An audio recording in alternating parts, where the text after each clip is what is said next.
Utang 300 juta adik iparku ditagih ke aku. Tapi saat aku menolak, ibu mertua malah mengusirku dari rumah yang sebenarnya aku beli pakai uangku sendiri. Sebelum kita mulai lebih lanjut, yuk, tekan tombol suka, serta tombol subscribe agar tidak ketinggalan kisah menarik lainnya. Dan jangan lupa absen asal kota Bapak Ibu di kolom komentar. Semoga rezeki kita semua dilancarkan, kesehatan kita diberkahi, dan keluarga kita selalu harmonis dalam lindungannya. Amin. Udara Surabaya siang itu rasanya seperti sedang berada di dalam penggorengan. Tapi suasana di dalam kamar utamaku tetap sedingin kutub utara. Aku melipat baju dengan gerakan sangat pelan. Seolah setiap lipatan adalah sebuah pernyataan sikap yang tidak butuh penjelasan panjang lebar. Di luar kamar, aku bisa mendengar suara tawa Siska yang melengking. Adik iparku yang merasa dunia ini adalah taman bermain miliknya pribadi. Siska sedang pamer tas baru di depan cermin ruang tengah. Sementara ibu mertuaku, Ibu Ratna, sibuk memuji betapa cantiknya anak gadis kesayangannya itu. Mereka tidak tahu kalau tas itu dibeli pakai poin kartu kreditku yang sudah aku kumpulkan selama 2 tahun bekerja lembur bagai kuda. Aku sengaja diam, bukan karena aku takut, tapi karena aku sedang menghitung mundur kapan bom waktu yang aku pasang sendiri akan meledak. Kehidupan rumah tanggaku dengan Aris selama 5 tahun ini memang mirip seperti sinetron jam tayang utama, penuh dengan kepura-puraan yang melelahkan. Aku adalah otak, tenaga, dan dompet di balik kemewahan keluarga ini, tapi di mata mereka, aku hanyalah aksesori pelengkap di rumah Aris. Aris sendiri sangat menikmati perannya sebagai direktur sukses. Padahal jabatan itu aku yang kasih lewat perusahaan desain interior milikku. Lucunya, Aris sering lupa kalau gaji bulanan yang dia pakai untuk traktir teman-temannya itu berasal dari jempolku yang menekan tombol setuju di aplikasi bank setiap tanggal 25. Kadang aku ingin tertawa melihat Aris bicara soal strategi bisnis di depan keluarganya. Padahal membedakan jenis kayu jati dan triplek saja dia sering salah. Aku membiarkan drama ini berjalan karena dulu aku pikir cinta butuh pengorbanan. Tapi ternyata aku bukan sedang berkorban, melainkan sedang memelihara benalu. Pintu kamarku tiba-tiba didobrak tanpa ketukan, dan Siska masuk dengan wajah yang ditekuk seperti cucian belum disetrika. Dia langsung melempar selembar kertas tagihan ke atas tempat tidurku dengan gaya seperti bos besar yang sedang memarahi bawahan. Aku melihat angka di sana, 300 juta rupiah. Angka yang cukup untuk membangun sebuah rumah minimalis yang cantik di pinggiran kota. Siska bilang dia butuh uang itu sekarang juga karena dia dikejar-kejar orang gara-gara gagal membayar utang investasi bodong. Dia bicara dengan nada memerintah. Seolah aku adalah mesin ATM yang kalau dipukul langsung mengeluarkan uang tunai. Aku hanya menatap kertas itu, lalu beralih menatap wajah Siska yang riasannya sudah sedikit luntur karena keringat emosi. Aku menarik napas panjang, lalu berkata dengan suara yang sangat tenang. Aku tidak sudi bayar, Siska, bayarlah sendiri pakai uangmu. Siska terdiam. Matanya melotot seolah-olah aku baru saja bicara dalam bahasa alien yang tidak dia mengerti sama sekali. Selama ini, aku memang selalu bilang iya, tapi hari ini cadangan kesabaranku sudah mencapai titik 0%. Belum sempat Siska membalas, Ibu Ratna sudah muncul di ambang pintu dengan berkacak pinggang, siap melepaskan naga dari mulutnya. Beliau menyebutku menantu tidak tahu diri, pelit, dan bilang kalau aku hanya menumpang hidup di rumah megah milik anaknya. Aku ingin sekali mengeluarkan sertifikat rumah dari brankas dan menunjukkannya di depan hidung beliau. Tapi aku menahan diri karena kejutan besar harus disimpan untuk bagian akhir. Ibu Ratna semakin menjadi-jadi. Beliau bilang kalau bukan karena Aris, aku mungkin sudah jadi gelandangan di pinggir jalan Surabaya. Lucu sekali, padahal dulu saat menikah, Aris bahkan tidak punya uang cukup untuk membayar sewa gedung, dan aku yang membereskan semuanya. Ibu mertuaku ini memang punya bakat akting luar biasa. Beliau mulai menangis palsu sambil memeluk Siska yang juga ikut-ikutan meratapi nasib. Mereka berdua terlihat seperti sedang audisi drama kolosal. Sangat berlebihan dan membuat kepalaku sedikit pening. Aku hanya berdiri mematung, melihat 2 orang yang selama ini aku beri makan dan tempat tinggal, sekarang malah sedang bersiap menendangku keluar.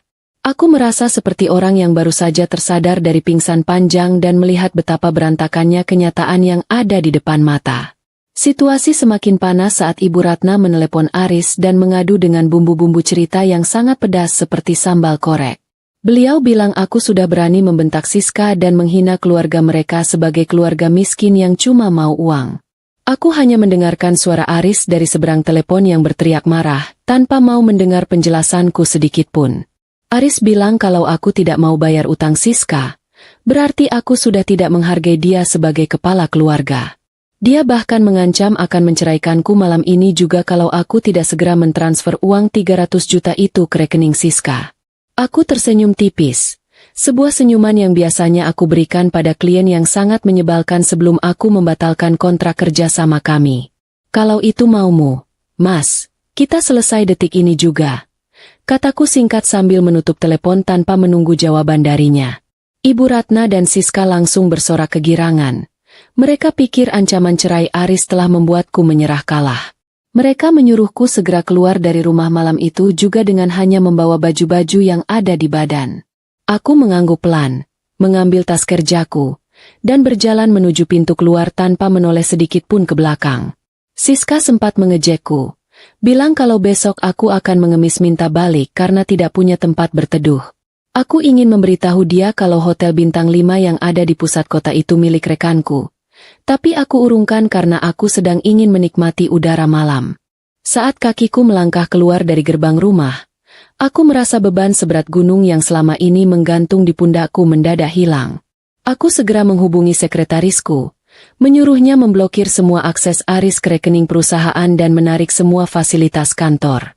Aku juga menyuruh tim legal untuk segera menyiapkan dokumen pengosongan rumah karena rumah itu secara hukum adalah aset pribadiku sebelum menikah. Aku membayangkan wajah Aris besok pagi saat dia ingin membayar kopi tapi kartunya ditolak oleh mesin karena saldonya mendadak jadi 0 rupiah. Pasti wajahnya akan sangat merah.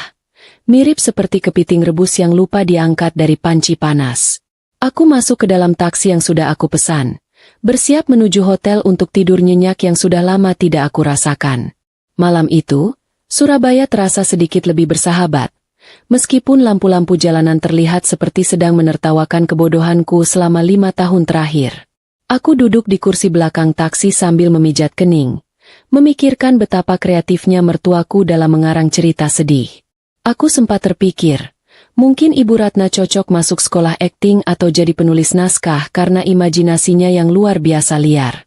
Sambil memegang ponsel, aku melihat notifikasi pesan dari Siska yang isinya masih menagih uang utang dengan kata-kata yang sangat kasar. Aku langsung memblokir nomornya, bukan karena aku benci, tapi karena aku tidak ingin ponsel mahalku kotor karena kata-kata sampah darinya. Aku butuh ketenangan. Butuh rencana yang lebih rapi untuk menghancurkan panggung sandiwara yang mereka bangun dengan uangku. Aku tahu, besok pagi akan menjadi hari yang sangat sibuk bagi keluarga Aris. Jauh lebih sibuk daripada saat mereka sedang berburu diskon di pusat perbelanjaan. Mereka akan menyadari kalau listrik rumah mulai mati, air berhenti mengalir, dan kartu kredit mereka tidak lebih berguna daripada kartu mainan anak-anak. Aku sudah menyiapkan semua. Dari pemutusan aliran utilitas sampai pencabutan izin tinggal mereka di rumah pribadiku. Aris yang sedang di Yogyakarta untuk urusan proyek pasti akan kebingungan karena semua tiket pesawat dan hotelnya dibatalkan secara sepihak. Aku ingin dia belajar bagaimana rasanya jadi orang biasa yang harus berjuang sendiri tanpa ada dompet ajaib di belakangnya. Ini bukan soal dendam. Ini adalah kursus singkat tentang cara menghargai orang lain yang sedang aku berikan secara cuma-cuma. Selama di perjalanan menuju hotel, aku sempat melihat sebuah warung pinggir jalan yang menjual nasi penyet kesukaanku. Aku terpikir untuk mampir sebentar, karena perutku mulai demo menagih haknya setelah seharian penuh menghadapi drama mertua. Aku turun dari taksi, memesan 1 porsi nasi penyet dengan sambal yang ekstra pedas, sepedas perlakuan mereka padaku tadi sore. Sambil makan, aku merenung, ternyata kebahagiaan itu sederhana, cukup nasi hangat, sambal, dan kenyataan kalau aku sudah bebas dari mereka. Orang-orang di sekitar warung mungkin tidak akan percaya kalau wanita yang sedang makan lahap ini adalah pemilik firma besar yang baru saja diusir dari rumahnya sendiri. Aku merasa seperti mata-mata di film laga yang sedang menyamar. Sangat mendalami peran sebagai warga sipil biasa. Setelah selesai makan, Aku melanjutkan perjalanan dan tiba di hotel dengan perasaan yang sangat lega dan hati yang ringan. Aku memesan kamar paling mewah. Kamar yang harganya mungkin setara dengan cicilan motor Siska selama 3 bulan penuh. Di dalam kamar, aku berdiri di depan jendela besar yang menghadap ke arah gemerlap lampu kota yang sangat cantik. Aku membuka laptop, mengirim email terakhir ke tim kebersihan untuk datang ke rumahku besok pagi jam 8 tepat. Aku menyuruh mereka membawa truk besar untuk mengangkut semua perabotan mewah yang aku beli, dan menyisakan lantai kosong untuk penghuninya. Aku ingin Ibu Ratna dan Siska menikmati keindahan lantai marmer rumahku tanpa terganggu oleh empuknya sofa kulit yang mahal. Aku mematikan ponsel utamaku, beralih ke ponsel bisnis yang hanya diketahui oleh orang-orang terdekat dan rekan kerja pentingku. Aku melihat jadwal untuk besok. Ada pertemuan dengan investor dari Jakarta yang sangat tertarik dengan proyek desain interior terbaruku. Hidupku harus tetap berjalan, bahkan harus berlari lebih kencang daripada sebelumnya tanpa ada beban dari keluarga Aris lagi. Aku membayangkan Aris besok pagi terbangun di Hotel Yogyakarta, menelepon resepsionis karena tagihannya bermasalah, dan akhirnya harus lari dari pintu belakang. Pikiran itu membuatku sedikit tertawa sendiri di tengah kamar yang sunyi. Tawa yang tulus dan tidak dibuat-buat. Ternyata merencanakan sebuah kejutan besar untuk orang-orang jahat itu jauh lebih menyenangkan daripada merencanakan desain rumah mewah. Sebelum tidur, aku menyempatkan diri untuk bercermin sebentar, melihat wajahku yang terlihat jauh lebih segar tanpa beban pikiran. Aku berbicara pada bayanganku sendiri, berjanji kalau mulai besok, tidak akan ada lagi Tiara yang lembek dan mudah diatur. Aku adalah penguasa atas hidupku sendiri, atas hartaku, dan atas masa depanku yang sudah aku bangun dengan susah payah. Aku mematikan lampu kamar, menarik selimut yang harum, dan menutup mata dengan senyuman yang masih menghiasi bibirku. Besok pagi, saat matahari Surabaya mulai naik, pertunjukan yang sebenarnya baru akan dimulai, dan aku adalah sutradara tunggalnya. Biarlah mereka menari di atas panggung yang sebentar lagi akan aku robohkan sampai rata dengan tanah. Keheningan malam ini adalah saksi kalau aku sudah benar-benar merdeka dari penjajahan keluarga mertua yang tidak tahu diri itu. Aku tidur dengan sangat nyenyak, tanpa ada mimpi buruk soal utang Siska atau teriakan Ibu Ratna yang memekakan telinga. Aku tahu, perjuangan hukum ke depannya mungkin akan sedikit berbelit, tapi aku punya tim pengacara terbaik yang bisa membuat Aris gigit jari. Aku tidak butuh apa-apa dari mereka. Aku hanya ingin mengambil kembali apa yang memang menjadi hak milikku sejak awal. Besok adalah hari pertama dalam hidup baruku, dan aku sudah tidak sabar untuk melihat bagaimana semesta membantuku membalas semuanya. Selamat malam masa lalu, dan selamat datang masa depan yang jauh lebih cerah dan penuh dengan keberuntungan. Aku terbangun sebentar karena suara pesan masuk di ponsel bisnisku dari asistenku yang melaporkan kalau semua kartu kredit Aris sudah resmi dinonaktifkan.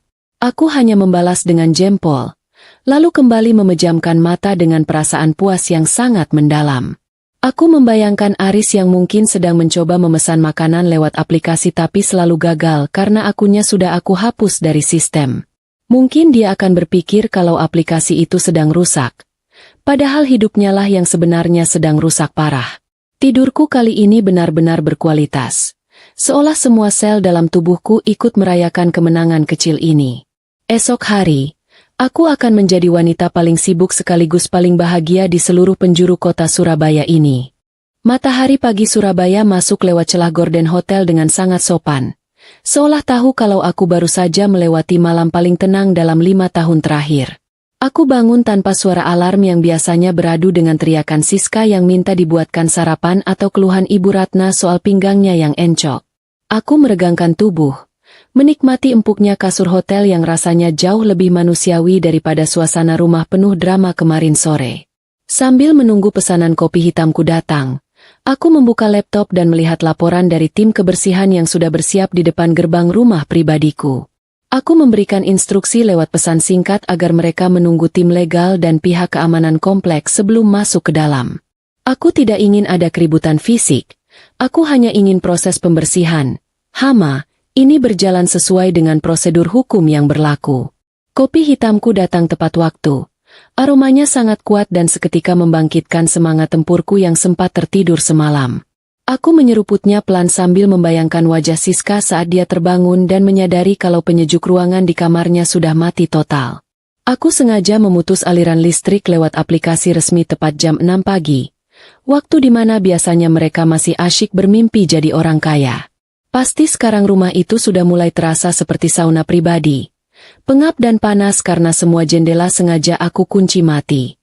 Aku bisa membayangkan Siska yang keluar kamar dengan rambut berantakan. Marah-marah mencari saklar lampu yang tidak memberikan respon apa-apa.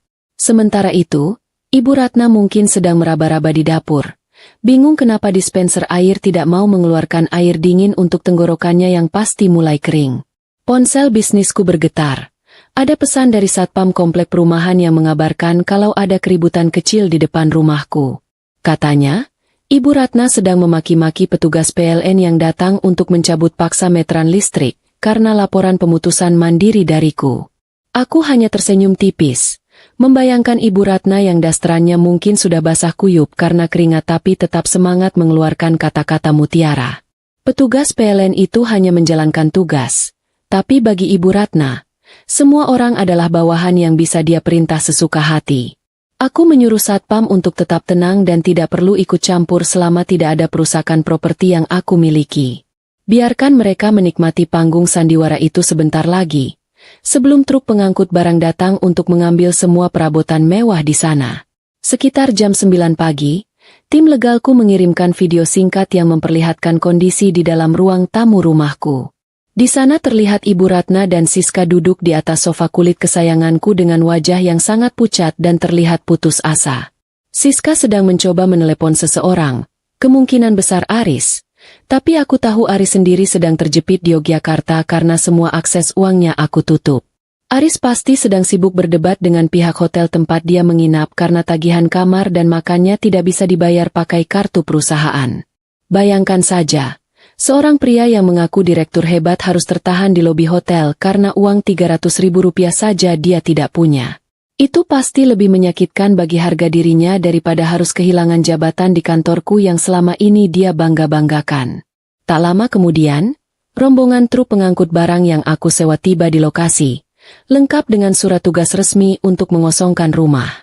Aku melihat lewat kamera pengawas yang terhubung ke ponselku, betapa histerisnya Siska saat petugas mulai mengangkut televisi layar lebar dari ruang tengah. Ibu Ratna mencoba menghalangi jalan. Tapi tim legalku dengan sigap menunjukkan sertifikat asli dan bukti pembelian semua barang tersebut. Semua barang di rumah itu aku beli atas namaku sendiri. Dari sofa, meja makan, sampai hiasan dinding yang harganya jutaan rupiah. Mereka tidak punya hak seujung kuku pun atas barang-barang itu. Karena selama ini mereka hanya tahu cara memakai tanpa tahu cara membayar. Aku merasa seperti sedang menonton film komedi putar, di mana orang-orang serakah akhirnya harus kehilangan semua mainan mahalnya dalam sekejap. Lucunya, Siska sempat mencoba menyembunyikan beberapa tas bermerek miliknya ke dalam lemari tua di dapur, tapi petugas tetap menemukannya. Tas-tas itu dibeli pakai uangku, jadi tentu saja harus ikut aku ambil kembali untuk aku jual atau aku sumbangkan ke panti asuhan. Siska menjerit-jerit bilang kalau itu barang pribadinya. Padahal riwayat transaksinya tercatat jelas di rekening bank milikku. Aku ingin tertawa melihat dia mempertahankan tas itu seolah-olah itu adalah nyawanya sendiri. Padahal itu cuma benda mati yang tidak akan bisa membayar utang 300 jutanya. Keangkuhan yang dia tunjukkan kemarin sore sekarang sudah berganti jadi tangisan yang terdengar sangat memilukan. Tapi sayangnya hatiku sudah membatu. Aku tidak akan lagi tertipu oleh air mata buaya dari orang-orang yang sudah mengusirku tanpa perasaan semalam. Di tengah kegaduhan itu, Aris akhirnya berhasil menghubungiku lewat nomor kantor yang sengaja aku buka salurannya untuk sementara. Suaranya terdengar sangat parau, tidak ada lagi nada sombong atau ancaman cerai seperti yang dia ucapkan lewat telepon kemarin. Dia memohon-mohon agar aku menghentikan pengosongan rumah dan bilang kalau ibunya sedang sakit jantung karena kaget melihat barang-barang diangkut.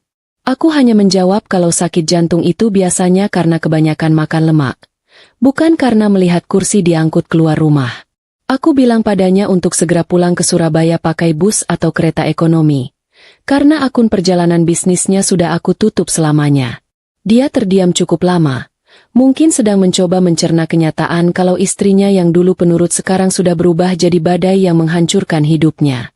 Aris mencoba mengingatkanku soal janji pernikahan, soal cinta, dan soal masa depan yang pernah kami bangun bersama dengan penuh harapan. Aku langsung memotong bicaranya dan bilang kalau masa depan itu sudah dia bakar sendiri saat dia memilih membela utang Siska daripada menghargaiku. Aku juga mengingatkan dia kalau ancaman cerai yang dia lontarkan semalam sudah aku terima dengan sangat baik dan sudah masuk ke tahap pendaftaran gugatan. Dia mulai menangis. Suara tangisannya terdengar sangat menyedihkan untuk seorang pria yang tadinya merasa paling berkuasa di rumah ini. Aku menutup telepon dengan perasaan datar. Tidak ada rasa sedih. Hanya ada rasa bosan mendengar drama yang polanya selalu sama dari waktu ke waktu. Aku punya banyak hal penting yang harus diurus daripada mendengarkan penyesalan basi dari seorang pengkhianat seperti dia. Setelah menutup telepon dari Aris, aku melihat ke cermin dan merapikan riasanku sebelum berangkat menuju pertemuan dengan investor penting dari Jakarta. Aku memakai pakaian kerja terbaikku, yang membuatku terlihat berwibawa dan penuh percaya diri sebagai pemilik firma desain interior papan atas. Aku tidak ingin urusan rumah tangga ini mengganggu profesionalitasku sebagai seorang pengusaha yang sedang berada di puncak karirnya. Di luar sana, orang-orang mengenalku sebagai Tiara sang arsitek brilian, bukan Tiara menantu yang tertindas oleh mertua serakah. Aku melangkah keluar dari kamar hotel dengan senyum yang merekah, merasa sangat siap untuk menaklukkan dunia bisnis hari ini. Setiap langkahku terasa sangat ringan. Seolah-olah lantai hotel ini berubah jadi awan yang membawaku terbang menuju kesuksesan yang lebih besar. Sambil menunggu lift, aku sempat melihat notifikasi dari tim lapangan yang melaporkan kalau rumah sudah kosong sekitar 80%. Ibu Ratna dan Siska sekarang tinggal duduk di lantai marmer yang dingin, dikelilingi oleh debu dan ruangan yang kosong melompong. Mereka menolak untuk keluar dari rumah. Jadi aku instruksikan agar tim legal memberikan waktu sampai sore sebelum pihak kepolisian datang untuk pengosongan paksa. Aku ingin mereka merasakan bagaimana rasanya tinggal di rumah mewah tanpa ada alas untuk duduk atau tempat untuk tidur yang layak. Biarlah mereka merenungi semua perbuatan mereka di tengah ruangan hampa yang dulu selalu mereka isi dengan kesombongan tak bertepi. Rasa panas Surabaya yang semakin menyengat pasti akan membantu mereka berpikir lebih jernih soal makna sebuah rasa syukur. Sesampainya di lobi hotel, aku bertemu dengan asistenku yang sudah menyiapkan semua berkas untuk pertemuan siang ini di restoran mewah dekat sini. Dia sempat bertanya apakah aku baik-baik saja karena dia melihat berita soal keributan di komplek perumahanku yang sempat masuk grup percakapan warga.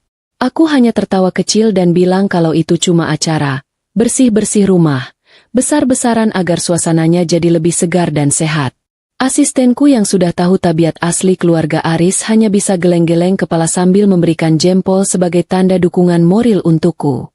Kami kemudian masuk ke dalam mobil kantor, meluncur membelah kemacetan Surabaya yang selalu menantang kesabaran setiap pengemudi di sana. Aku merasa sangat hidup hari ini, jauh lebih hidup daripada saat aku masih terperangkap dalam kepura-puraan bersama Aris dan keluarganya. Di dalam mobil, aku sempat terpikir soal nasib Siska yang sekarang pasti sedang bingung mau mencari pinjaman kemana lagi untuk bayar utang-utangnya. Tanpa aku sebagai penjamin, tidak akan ada bank atau lembaga keuangan manapun yang mau memberikan pinjaman pada gadis yang kerjaannya cuma foya-foya itu. Dia pasti akan merasakan bagaimana rasanya dikejar-kejar penagih utang sampai ke lubang semut, tanpa ada tangan yang mau menariknya keluar. Itu adalah pelajaran berharga tentang konsekuensi dari gaya hidup yang dipaksakan hanya demi sebuah pengakuan palsu di media sosial.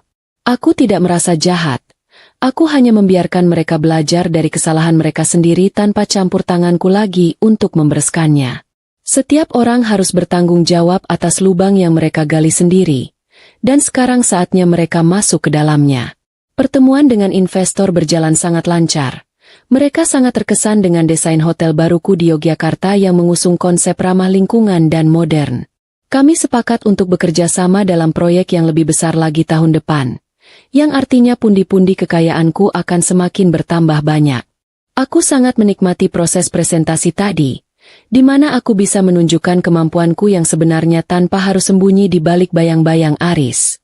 Para investor itu menghargaiku sebagai rekan bisnis yang cerdas, bukan sebagai istri dari seorang direktur yang mereka kenal sebelumnya.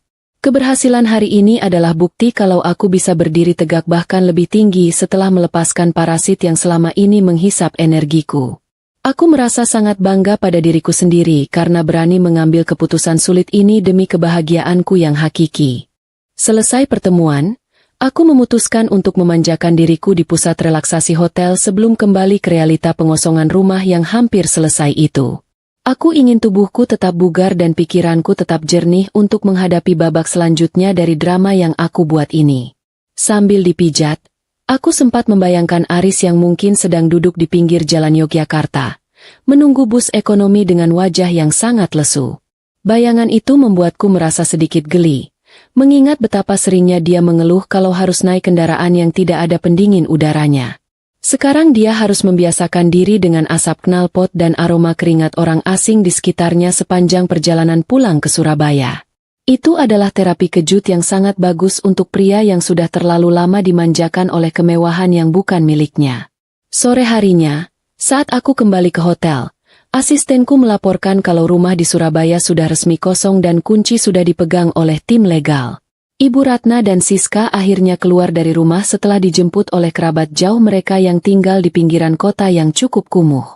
Aku bisa membayangkan betapa syoknya mereka harus tinggal di rumah kecil yang mungkin luasnya tidak lebih besar dari kamar mandiku dulu. Mereka harus belajar berbagi ruang, berbagi air, dan berbagi kesedihan di sana tanpa ada asisten rumah tangga yang melayani mereka. Ini adalah akhir dari masa kejayaan palsu mereka yang dibangun di atas penderitaan dan keringatku selama bertahun-tahun ini. Aku merasa sangat puas, karena keadilan akhirnya menemukan jalannya sendiri lewat cara yang sangat elegan dan tanpa kekerasan. Malam kedua di hotel aku habiskan dengan membaca draft gugatan cerai yang sudah diselesaikan oleh pengacaraku dengan sangat detail dan tajam. Aku memastikan tidak ada satu celah pun bagi Aris untuk menuntut harta Gonogini, karena semua aset sudah aku amankan dengan perjanjian pranikah yang dulu dia tanda tangani tanpa baca. Dulu dia begitu percaya diri tidak akan terjadi apa-apa. Tapi sekarang perjanjian itu akan menjadi belenggu yang membuatnya keluar dari pernikahan ini tanpa membawa apa-apa. Aku menutup laptop dengan perasaan lega, siap untuk menyambut hari esok yang pastinya akan membawa lebih banyak kejutan bagi mereka. Hidup ini memang penuh warna, dan sekarang aku sedang mewarnainya dengan warna-warna keberanian dan kemandirian yang paling terang. Aku akan terus melangkah maju, tanpa pernah menoleh lagi ke belakang untuk sekadar menyapa bayangan kelam masa laluku.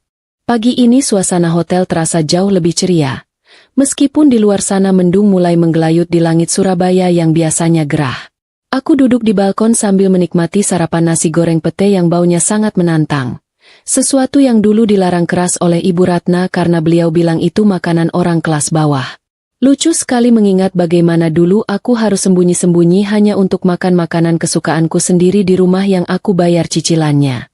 Sekarang, aku bebas mengunyah pete sebanyak yang aku mau tanpa harus mendengar ceramah soal etika makan atau aroma napas yang katanya merusak martabat keluarga.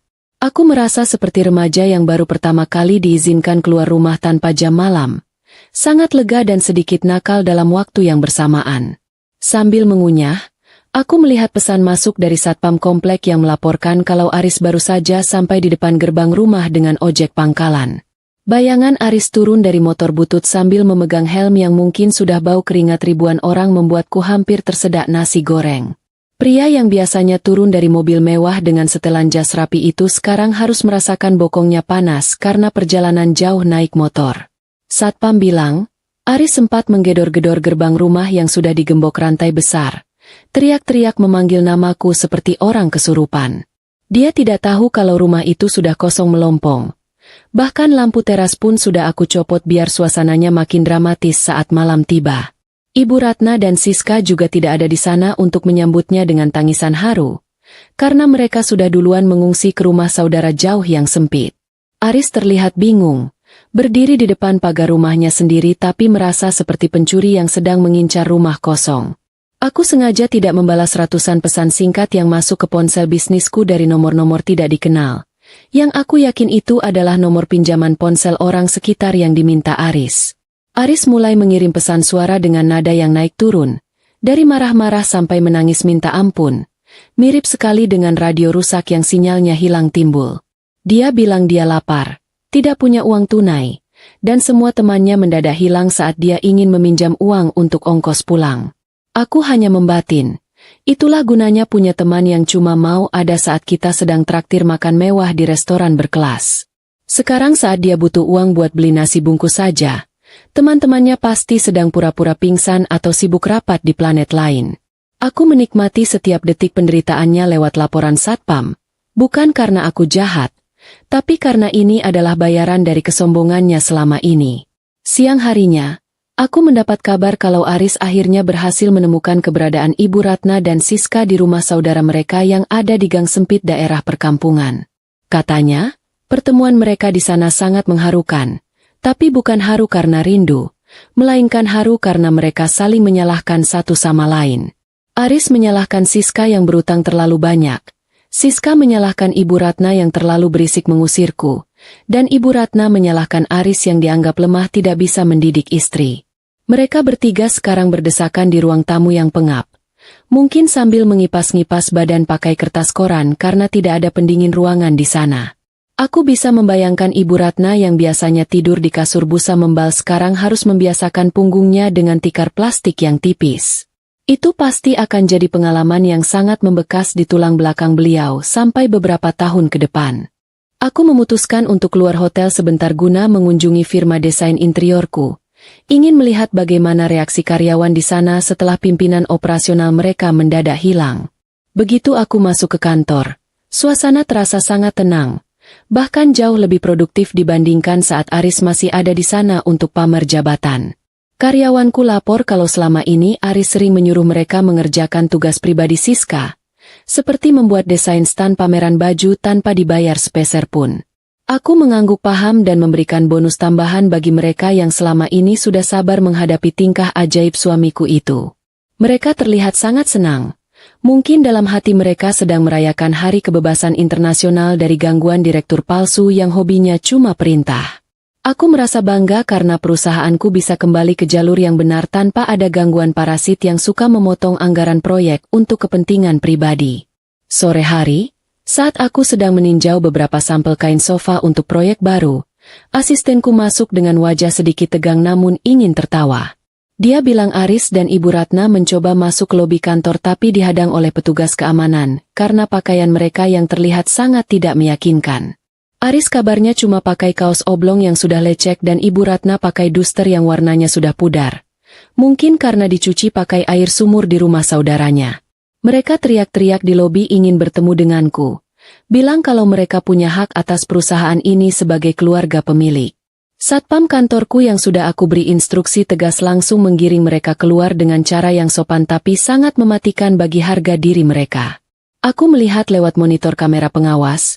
Mereka berdiri di trotoar depan kantor sambil menatap gedung tinggi itu dengan tatapan kosong dan penuh penyesalan. Siska juga ikut ada di sana. Dia mencoba mengambil foto gedung kantorku. Mungkin ingin memanfaatkannya untuk membuat cerita sedih di media sosial demi mendapatkan simpati. Tapi aku sudah lebih dulu menyuruh tim mediaku untuk memantau semua unggahan yang menyebut namaku atau perusahaanku agar bisa langsung ditindak secara hukum. Siska yang tadinya hobi pamer sekarang harus merasakan bagaimana rasanya menjadi tontonan orang lewat karena penampilannya yang berantakan. Orang-orang yang masuk dan keluar gedung kantorku melihat mereka seperti melihat pemandangan yang aneh dan sedikit mengganggu estetika kawasan perkantoran. Aku merasa sangat puas melihat mereka berada di tempat yang seharusnya, yaitu di luar jajaran orang-orang yang bekerja keras untuk mencapai kesuksesan. Pintu kantorku tertutup rapat bagi mereka.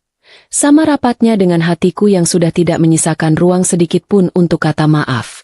Malam harinya, aku menerima telepon dari saudara jauh Aris yang menampung mereka. Dia memohon padaku agar setidaknya aku memberikan sedikit uang untuk biaya makan mereka. Dia bilang dia tidak sanggup menanggung 3 orang dewasa yang makannya banyak tapi kerjanya cuma mengeluh dan bertengkar sepanjang hari. Aku menjawab dengan suara yang sangat lembut kalau aku sudah bukan lagi bagian dari keluarga mereka. Jadi bukan tanggung jawabku untuk membiayai makan siang atau malam mereka. Aku menyarankan agar Aris segera mencari pekerjaan sebagai kuli angkut atau pengemudi ojek agar bisa memberi makan ibu dan adiknya sendiri. Saudara itu terdiam. Mungkin dia kaget karena Tiara yang biasanya penurut dan mudah dipengaruhi sekarang sudah berubah jadi batu karang yang sangat keras. Aku menutup telepon dengan perasaan ringan. karena aku tahu bantuan sekecil apapun hanya akan membuat mereka kembali jadi parasit di hidupku. Setelah telepon itu, aku memesan layanan spa ke kamar hotel untuk merelaksasi otot-ototku yang terasa sedikit kaku setelah seharian bekerja.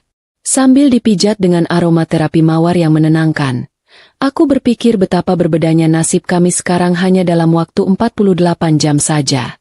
Aku berada di puncak kenyamanan, sedangkan mereka berada di dasar penderitaan yang mereka gali sendiri dengan tangan mereka yang serakah. Ini bukan soal menang atau kalah. Ini soal sebab dan akibat yang berjalan dengan sangat adil tanpa perlu aku banyak bicara. Aku menikmati setiap sentuhan pijatan ini, membayangkan kalau di tempat lain, Aris mungkin sedang dipijat oleh nyamuk-nyamuk nakal di rumah saudaranya yang lembab. Hidup memang penuh dengan kejutan.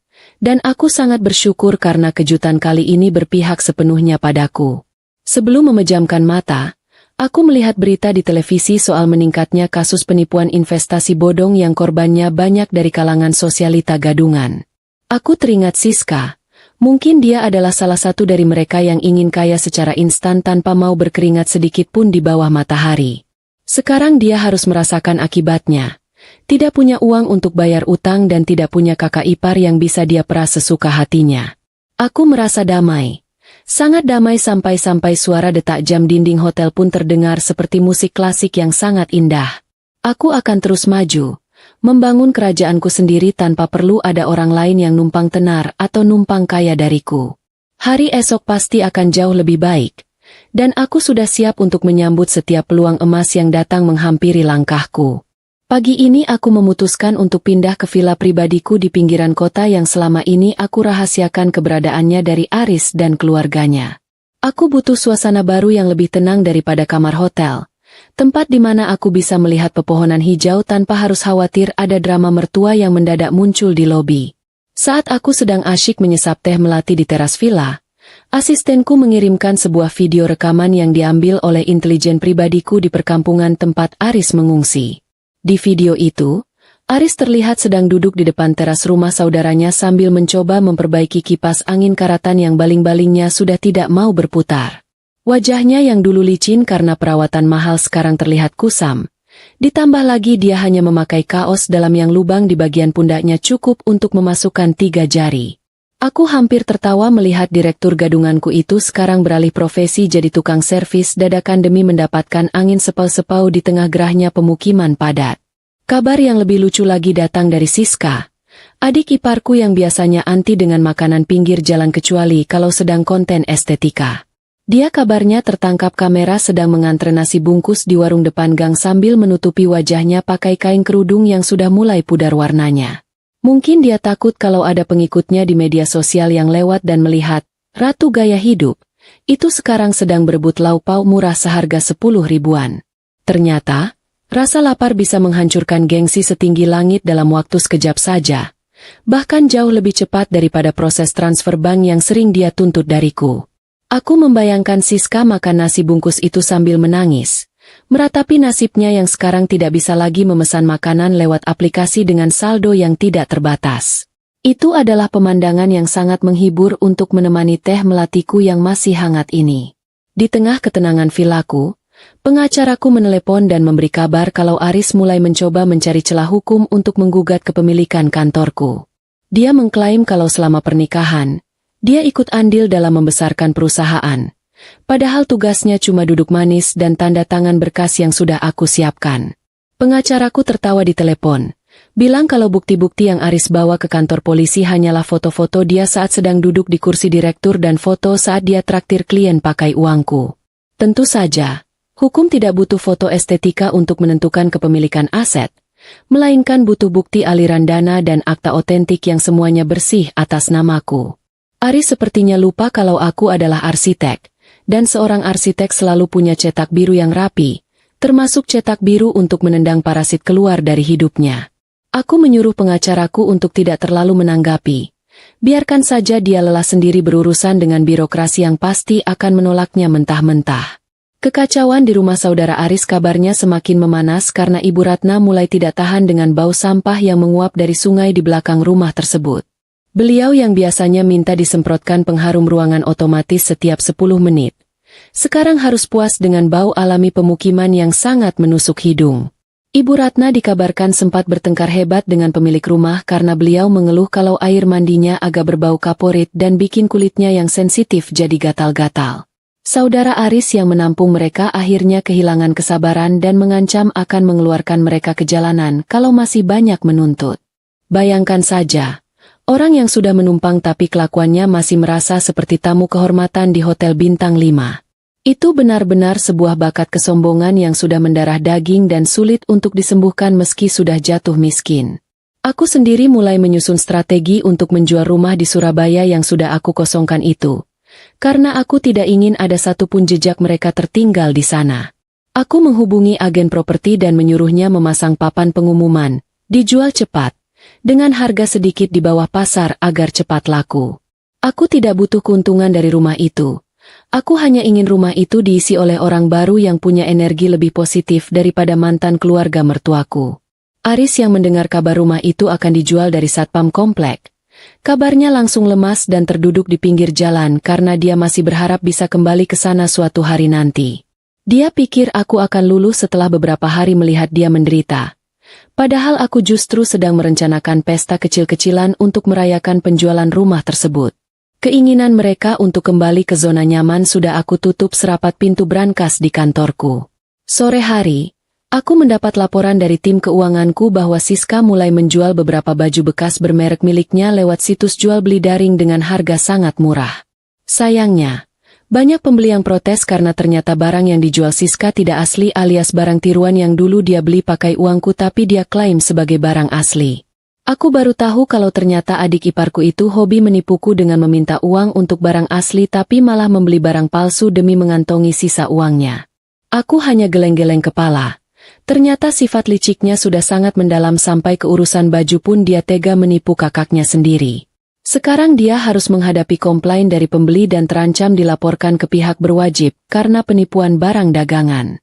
Karma itu ternyata tidak butuh waktu lama untuk menunjukkan taringnya.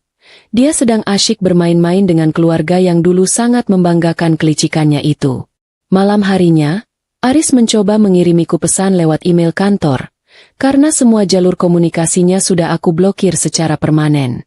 Isinya penuh dengan puisi-puisi penyesalan yang sangat picisan, membawa-bawa nama Tuhan dan janji-janji surga kalau aku mau menerimanya kembali. Dia bilang dia rela jadi asisten rumah tanggaku asalkan dia bisa hidup layak lagi dan tidak harus tidur berdesakan dengan ibunya yang hobi mendengkur kencang. Aku membaca email itu sambil menggunakan masker wajah. Rasanya lebih lucu daripada menonton acara komedi di televisi swasta. Dia pikir aku akan tersentuh dengan kata-kata manisnya. Padahal aku lebih tersentuh melihat diskon bahan bangunan di majalah arsitektur daripada melihat air mata palsunya. Aku langsung menghapus email itu tanpa membalas satu kata pun. Karena waktu adalah uang dan aku tidak ingin membuang uangku untuk menanggapi sampah digital seperti itu. Aku pun mulai merasa kalau hidupku sudah jauh lebih teratur tanpa adanya suara-suara bising dari mereka yang selalu menuntut ini dan itu setiap harinya. Aku bisa fokus pada hobi lamaku, yaitu melukis sketsa bangunan di bawah cahaya bulan yang tenang tanpa ada yang protes soal bau cat atau debu pensil. Hidup yang sebenarnya adalah saat kita punya kendali penuh atas diri kita sendiri dan tidak membiarkan orang lain menjadi sopir dalam perjalanan hidup kita. Aku melihat ke arah kolam renang vilaku yang tenang, merefleksikan bayangan bulan yang sempurna, seolah alam pun setuju dengan keputusanku. Esok hari aku akan berangkat ke Yogyakarta untuk mengecek perkembangan hotel baruku, menjauh sejenak dari hiruk-pikuk Surabaya yang penuh dengan kenangan pahit. Aku akan memastikan kalau hotel itu menjadi bukti kesuksesanku yang paling megah, yang tidak akan pernah bisa disentuh oleh Aris dan keluarganya sampai kapanpun. Pagi-pagi sekali aku sudah berada di stasiun Pasar Turi, duduk santai di kursi kelas eksekutif kereta api menuju Yogyakarta. Aku sengaja tidak naik pesawat karena ingin menikmati perjalanan darat sambil melihat sawah-sawah hijau yang jauh lebih menyejukkan mata daripada melihat wajah kusut Aris. Di tanganku ada tablet yang menampilkan laporan real estate terbaru, dan aku tersenyum puas melihat rumah di Surabaya sudah ada yang menawar dengan harga tinggi. Calon pembelinya adalah seorang pengusaha dari Jakarta yang ingin memberikan rumah itu untuk kado pernikahan anaknya. Baguslah, rumah penuh drama itu akan segera berganti energi menjadi rumah penuh cinta, bukan rumah penuh parasit yang kerjanya cuma menghitung uang orang lain. Aku merasa seperti baru saja membuang sampah besar yang sudah membusuk di gudang selama bertahun-tahun. Baunya hilang dan ruangannya jadi lega. Baru saja kereta berjalan sekitar 30 menit. Asistenku mengirimkan sebuah tangkapan layar dari status WhatsApp Siska yang sangat memprihatinkan. Siska mengunggah foto kakinya yang lecet-lecet karena berjalan kaki jauh ke pasar demi mencari diskon sayuran layu di sore hari. Dia menulis kalimat tentang betapa kejamnya dunia dan betapa jahatnya seorang wanita yang tega menelantarkan keluarga suaminya sendiri. Aku hanya bisa membatin. Dia bilang aku jahat. Tapi dia lupa betapa seringnya dia menghina masakanku dan menyebutku hanya beruntung bisa menikah dengan kakaknya. Dulu dia sering bilang kalau aku harusnya bersyukur bisa mencium aroma parfum mahal di rumah ini. Padahal parfum itu aku yang beli lewat jasa titip luar negeri. Sekarang, aroma yang dia cium mungkin hanya aroma selokan depan gang dan bau ketiak orang-orang yang berdesakan di pasar tradisional. Kabar dari Aris juga tidak kalah seru. Dia kabarnya mencoba melamar kerja di firma arsitek sainganku dengan modal portofolio yang isinya hampir 90% adalah karyaku. Tentu saja. Firma tersebut langsung meneleponku untuk konfirmasi karena mereka tahu persis gaya desainku yang punya ciri khas tersendiri. Aku hanya bilang pada pemilik firma itu, silakan saja kalau mau merekrut dia, tapi siapkan mental untuk punya karyawan yang lebih banyak bicara daripada bekerja. Tak lama kemudian, aku dengar Aris langsung ditolak mentah-mentah bahkan sebelum dia sempat duduk untuk wawancara. Dia pikir dunia profesional itu semudah membalikan telapak tangan atau semudah meminta uang jajan pada istri yang sedang sibuk bekerja. Aris sekarang benar-benar sadar bahwa tanpa namaku di belakangnya, dia hanyalah pria biasa dengan ijazah yang sudah berdebu dan kemampuan yang sudah tumpul. Ibu Ratna dikabarkan mulai mencoba menjual beberapa perhiasan emas yang dulu sering beliau pamerkan saat acara arisan keluarga besar. Sayangnya, saat dibawa ke toko emas, hampir semua perhiasan itu ternyata adalah emas sepuhan alias barang imitasi dengan kualitas rendah. Aku baru teringat kalau Aris sering meminta uang padaku untuk membelikan ibunya perhiasan berlian asli sebagai kado ulang tahun atau hari raya. Ternyata, uang jutaan rupiah itu dia pakai untuk foya-foya sendiri, sementara ibunya hanya diberikan barang tiruan dari pasar gelap yang harganya tidak sampai 200.000 rupiah. Aku hampir tersedak air mineral saat mendengar Ibu Ratna mengamuk di depan toko emas, sampai harus ditenangkan oleh warga sekitar karena malu. Ternyata Aris bukan hanya membohongiku, tapi dia juga tega menipu ibu kandungnya sendiri demi memuaskan gaya hidupnya yang amburadul. Sesampainya di Yogyakarta, aku langsung menuju lokasi proyek hotel baruku yang pembangunannya sudah mencapai tahap akhir. Udara di sini terasa lebih bersih dan orang-orangnya ramah. Sangat kontras dengan suasana batin keluarga Aris yang pasti sedang penuh dengan dendam kesumat. Aku berjalan di antara material bangunan, memakai helm proyek, dan berdiskusi dengan mandor soal detail pencahayaan di area lobi. Aku merasa sangat berdaya saat memberikan instruksi teknis yang rumit, sesuatu yang dulu sering diremehkan Aris dengan bilang kalau arsitek itu urusan laki-laki. Sekarang, laki-laki yang dia maksud itu mungkin sedang bingung mencari pinjaman uang untuk sekadar membeli pulsa internet.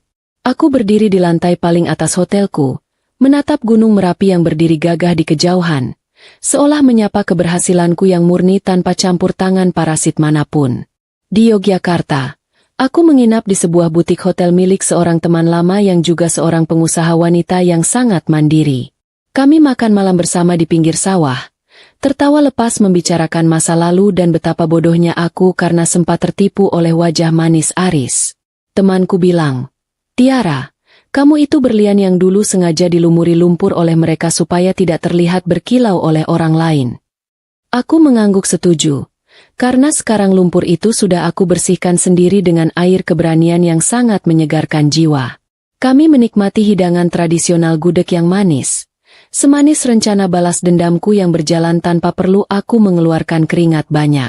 Hidup memang tentang pilihan, dan aku sangat bahagia karena aku memilih untuk berhenti menjadi pahlawan bagi orang-orang yang tidak tahu terima kasih. Malam harinya, aku mendapat informasi bahwa Aris mencoba mencari keberadaanku dengan mendatangi villa rahasiaku di pinggiran Surabaya. Dia ketahuan oleh tim keamananku sedang memanjat pagar karena ingin masuk dan berharap bisa menemukan brankas uang tunai di sana. Dia langsung ditangkap dan dibawa ke kantor polisi karena percobaan pencurian dan perusakan properti pribadi. Saat polisi meneleponku, aku hanya bilang, "Proses saja sesuai hukum yang berlaku, saya tidak mengenal orang tersebut." Aku membayangkan Aris yang harus bermalam di sel kantor polisi yang dingin, mungkin tanpa alas tidur dan hanya ditemani nyamuk-nyamuk nakal. Itu adalah tempat yang sangat pantas untuk seorang pria yang mencoba mencuri dari wanita yang sudah dia usir dari rumahnya sendiri.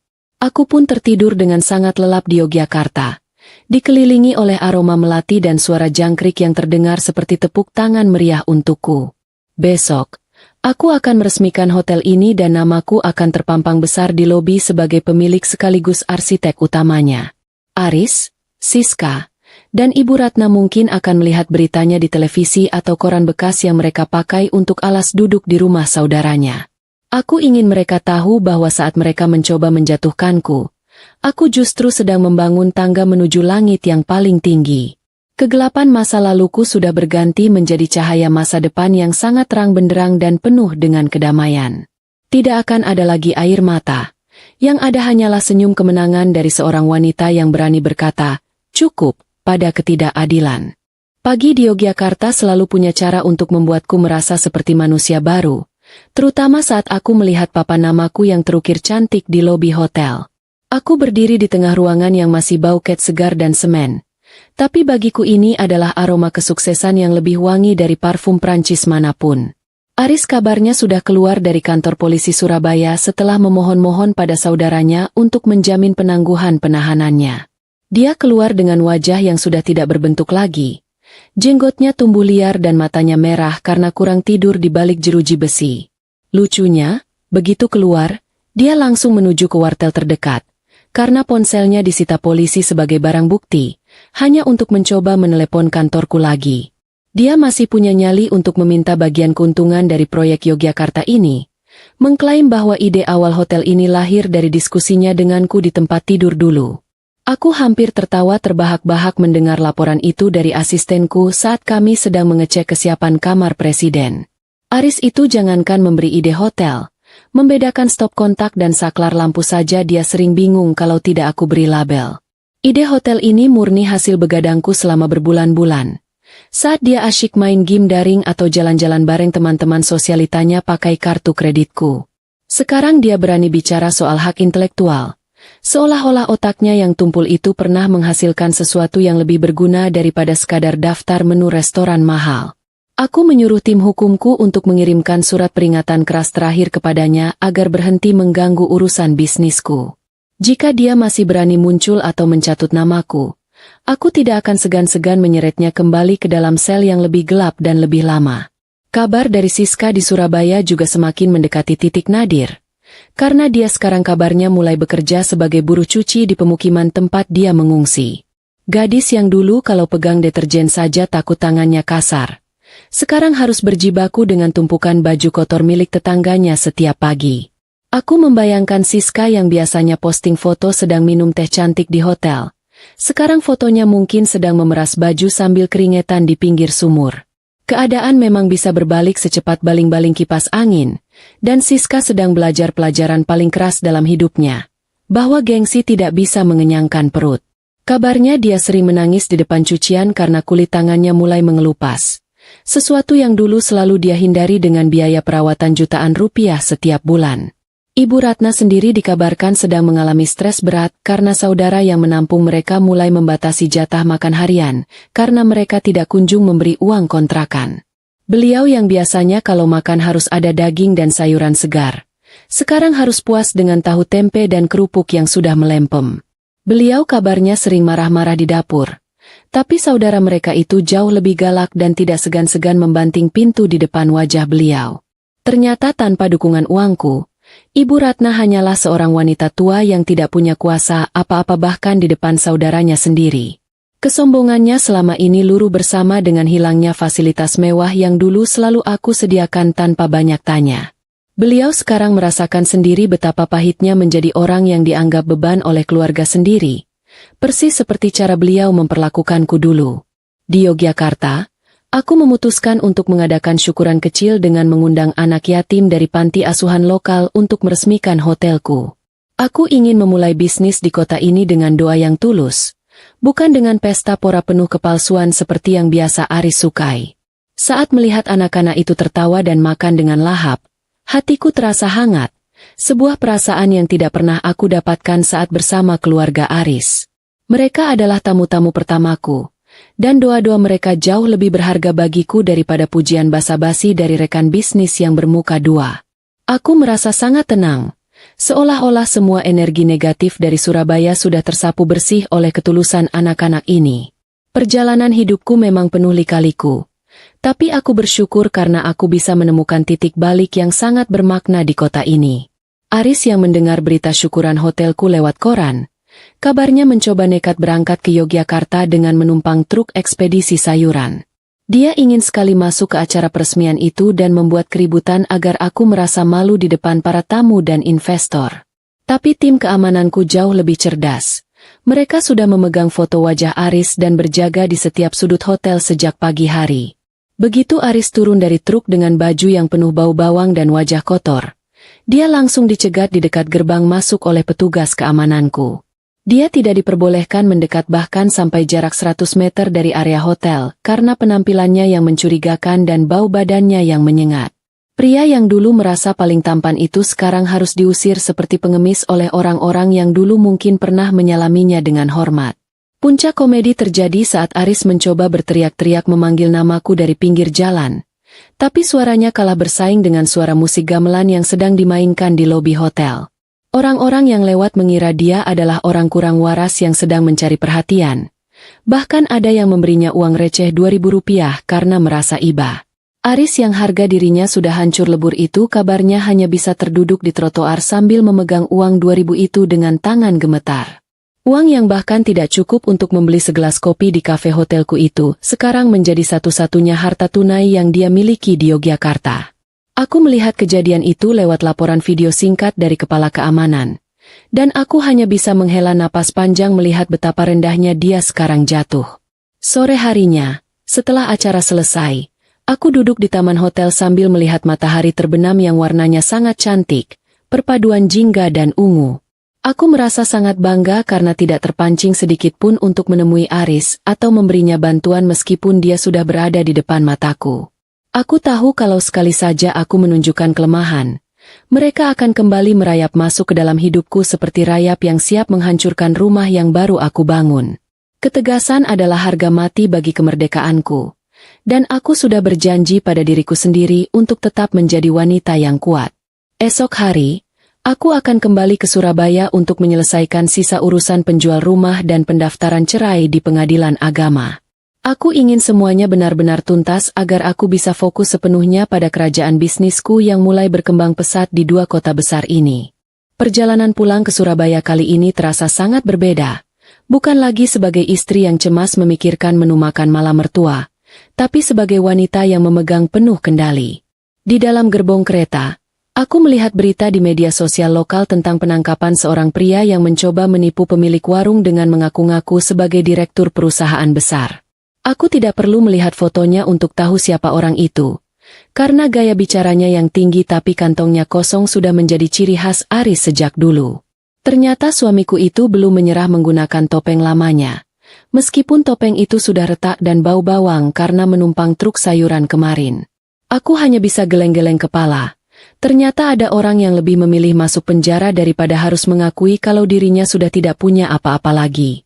Sesampainya di Surabaya, aku langsung menuju kantor pengacara untuk menandatangani berkas gugatan cerai yang sudah siap didaftarkan.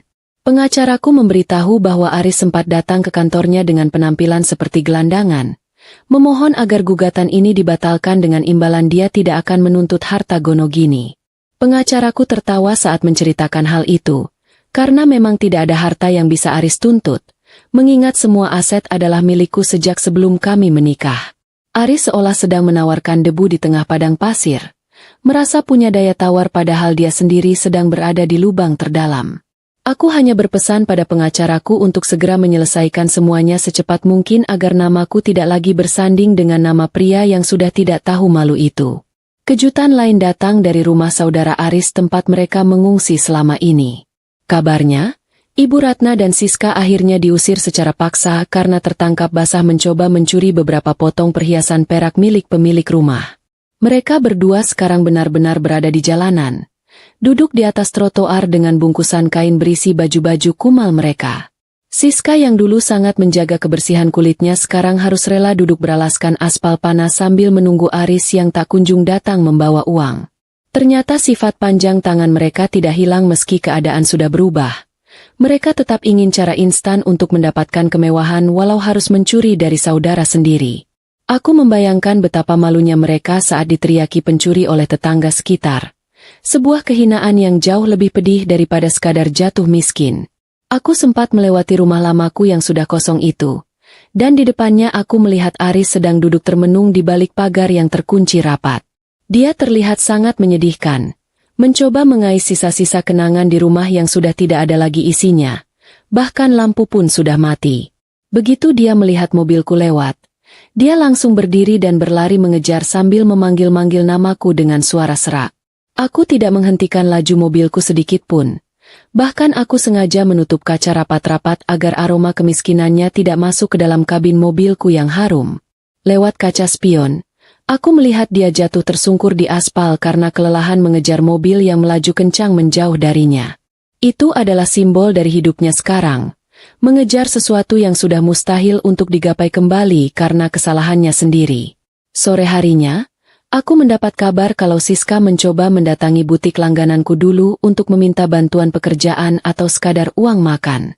Dia ditolak mentah-mentah oleh pemilik butik karena wajahnya yang kusam dan penampilannya yang berantakan sudah tidak layak lagi berada di toko mewah. Siska kabarnya sempat mengamuk dan bilang kalau dia adalah adik ipar pengusaha besar. Tapi orang-orang di sana hanya menertawakannya seperti melihat pertunjukan badut. Tidak ada lagi yang percaya pada bualannya. Karena berita tentang kejatuhan keluarga Aris sudah menyebar luas di kalangan sosialitas Surabaya. Sekarang Siska baru sadar bahwa tanpa namaku, dia hanyalah butiran debu yang tidak dianggap ada oleh orang-orang yang dulu selalu memujinya. Malam harinya, aku duduk di kantor pribadiku sambil memeriksa dokumen penjualan rumah yang sudah ditandatangani oleh pembeli baru. Uang hasil penjualan itu langsung aku alokasikan untuk pembangunan panti asuhan di Yogyakarta, sesuai dengan janjiku pada diriku sendiri. Aku tidak ingin menikmati uang dari hasil menjual rumah penuh kenangan pahit itu untuk kepentingan pribadiku. Aku ingin uang itu berubah menjadi berkah bagi anak-anak yang membutuhkan, sekaligus menjadi penutup babak kelam dalam hidupku. Sambil melihat saldo rekening yang terus bertambah, aku merasa sangat tenang karena aku bisa berbuat baik tanpa harus meminta izin dari orang-orang serakah. Aris kabarnya mencoba menghubungi ibuku di desa, menangis meminta agar ibuku membujukku untuk menerimanya kembali. Tapi ibuku yang sudah aku ceritakan semua kelakuan buruk keluarga Aris langsung menutup telepon dan memblokir nomornya tanpa bicara banyak. Ibuku adalah orang yang paling kecewa saat tahu kalau anaknya selama ini diperlakukan seperti pembantu dan mesin ATM di rumah sendiri. Beliau berpesan padaku untuk tidak pernah menoleh lagi dan tetap menjadi wanita kuat yang mandiri seperti sekarang. Dukungan dari ibu adalah energi tambahan bagiku untuk terus melangkah tanpa ada rasa ragu sedikit pun di dalam hati. Sebelum tidur, aku sempat melihat unggahan di sebuah akun gosip lokal yang menampilkan foto 3 orang yang tidur di depan sebuah ruko kosong. Meskipun fotonya agak buram, aku sangat mengenali daster pudar milik Ibu Ratna dan kemeja lecek milik Aris yang sedang memeluk tas kumal. Mereka bertiga akhirnya benar-benar menjadi tunawisma, merasakan dinginnya lantai semen dan gigitan nyamuk jalanan Surabaya yang ganas. Tidak ada lagi AC, tidak ada lagi sofa kulit. Yang ada hanyalah penyesalan yang terlambat di tengah gelapnya malam. Aku mematikan layar ponselku, menarik selimut sutraku yang lembut, dan bersiap menyambut hari esok yang jauh lebih indah. Kebebasanku sudah lengkap, dan masa depanku sudah menunggu dengan banyak rencana besar yang akan aku wujudkan sendiri. Pagi ini suasana kantor firmaku terasa sangat sibuk. Semua staf berlarian menyiapkan draft desain untuk kompetisi nasional yang akan diadakan minggu depan. Aku duduk di kursi kerjaku sambil menikmati aroma kopi yang baru saja diseduh. Sangat kontras dengan laporan yang masuk tentang kondisi mantan keluarga mertuaku. Kabarnya, Aris, Ibu Ratna, dan Siska sempat diamankan oleh petugas ketertiban kota karena kedapatan menggelar lapak jualan barang bekas ilegal di trotoar. Barang yang mereka jual tidak lain adalah sisa-sisa baju kumal dan sepatu lama yang sempat mereka bawa saat terusir dari rumah saudaranya. Bayangkan saja, Siska yang dulu sangat menjaga gengsi, sekarang harus berteriak-teriak menawarkan baju bekas seharga Rp5.000 kepada pejalan kaki yang lewat. Mereka bertiga terlihat sangat menyedihkan di bawah terik matahari, mencoba mengais recehan hanya untuk bisa makan nasi bungkus satu piring bertiga. Kejutan yang lebih besar muncul saat Siska mencoba nekat masuk ke salah satu pusat perbelanjaan mewah tempat dia biasa menghabiskan uangku dulu. Dia ingin menggunakan toilet bersih dan mencuci muka. Tapi petugas keamanan mall langsung mencegatnya karena bau badan Siska yang sudah sangat menyengat dan bajunya yang kotor. Siska sempat menjerit kalau dia adalah pelanggan tetap di sana. Bahkan dia menyebutkan nama beberapa pramuniaga toko merek terkenal yang dia kenal. Namun, begitu pramuniaga itu datang, mereka malah pura-pura tidak kenal dan memalingkan muka karena malu pernah punya pelanggan seperti Siska. Harga diri Siska yang selama ini setinggi langit, sekarang jatuh berantakan di atas lantai marmer lobi mall yang dingin dan mengkilap. Dia diusir keluar seperti gelandangan, dan orang-orang yang dulu mungkin pernah iri padanya, sekarang malah menatapnya dengan rasa jijik. Di kantor polisi, Aris kabarnya mencoba membuat laporan kehilangan kartu kredit yang sebenarnya sudah aku tutup secara permanen. Dia berharap dengan laporan itu, dia bisa mendapatkan kartu baru atau setidaknya pinjaman uang dari bank karena status direkturnya yang masih dia pertahankan di depan polisi. Tapi begitu pihak bank datang untuk konfirmasi, mereka malah membawa surat tagihan utang pinjaman pribadi Aris yang sudah menunggak selama 3 bulan. Aris yang tadinya ingin bergaya sebagai korban perampokan, sekarang malah tertunduk lesu karena terancam hukuman pidana penipuan data perbankan. Polisi yang menanganinya hanya bisa geleng-geleng kepala melihat pria yang tampilannya sudah berantakan tapi mulutnya masih penuh dengan bualan tentang kekayaan semu. Aris benar-benar sedang menggali kuburannya sendiri dengan kebohongan-kebohongan yang dia buat setiap harinya. Kabar mengenai Ibu Ratna juga tidak kalah dramatis. Beliau dikabarkan mencoba mendatangi pengajian keluarga besar untuk meminta belas kasihan dan bantuan tempat tinggal. Namun, keluarga besar yang dulu sering beliau sombongkan harta menantunya, sekarang malah menutup pintu rapat-rapat karena tidak mau tertular nasib buruk. Mereka semua sudah tahu kalau Ibu Ratna lah yang menjadi kompor utama dalam pengusiranku, dan sekarang mereka balik mencibir kelakuan beliau. Beliau yang biasanya duduk di barisan depan sambil pamer perhiasan, sekarang hanya bisa berdiri di luar pagar masjid dengan daster yang sudah robek di bagian ketiaknya. Tidak ada satupun saudara yang mau memberikan tumpangan, bahkan untuk satu malam saja, karena mereka tidak mau rumah mereka dikotori oleh orang-orang yang tidak tahu terima kasih. Siang harinya, aku mendapat kunjungan dari seorang pembeli rumah Surabaya yang ingin mengajakku makan siang sebagai ucapan terima kasih karena rumah itu dalam kondisi sangat rawat. Dia bercerita kalau saat dia pertama kali masuk rumah itu, dia menemukan beberapa foto keluarga Aris yang terselip di balik laci lemari dapur. Dia bertanya apakah aku ingin menyimpannya, dan aku hanya menjawab, "Tolong dibakar saja, atau dibuang ke tempat sampah, saya tidak butuh sampah di dalam hidup saya." Pria itu tertawa kecil. Dia mengerti kalau di balik kecantikanku, ada ketegasan yang tidak bisa diganggu-gugat oleh siapapun. Aku merasa sangat lega karena satu persatu jejak mereka di dunia fisikku mulai menghilang, bersih tanpa sisa sedikit pun. Aku tidak ingin ada satu helai rambut atau satu lembar foto pun yang mengingatkanku pada masa-masa kelam bersama mereka. Sore harinya, asistenku melaporkan kalau Siska tertangkap warga saat mencoba mencuri jemuran baju milik orang di perkampungan kumuh dekat pasar. Dia diteriaki pencuri dan hampir saja diarak massa kalau Aris tidak segera datang dan berlutut memohon ampun di depan kaki warga. Bayangkan, seorang pria yang dulunya aku angkat jadi direktur, sekarang harus mencium aspal hanya untuk menyelamatkan adiknya yang mencuri daster bekas. Mereka bertiga sekarang benar-benar menjadi musuh masyarakat karena kelakuan mereka yang meresahkan dan tidak mau bekerja halal. Kabarnya, setelah kejadian itu, mereka diusir dari lingkungan tersebut dan harus pindah ke area kolong jembatan yang lebih gelap dan menyeramkan.